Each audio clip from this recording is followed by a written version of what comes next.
मित्रांनो, आज आपण शेअर मार्केटमध्ये डिव्हिडंडच्या मार्गे आपण उत्पन्न कमवू शकतो।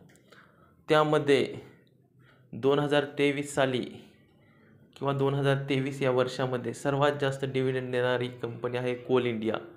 या कंपनीने 59.07% डिव्हिडंड दिले आहे एका वर्षामध्ये। त्यानंतर आहे हिंदुस्तान झिंक। या कंपनीने 33.12% डिव्हिडंड दिलेला आहे एका वर्षामध्ये। तसेच त्यानंतर आहे वेदांता लिमिटेड। या कंपनीने डिव्हिडंड दिलेला आहे 31.16%।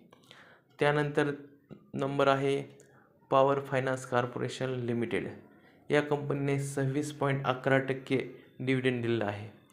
त्यानंतरच्या कंपनीचा नंबर लागतो REC लिमिटेड। या कंपनीने डिव्हिडंड दिला आहे 19.79%। त्यानंतर शेवटची कंपनी आहे IOCL। या कंपनीने 4.51% डिव्हिडंड दिले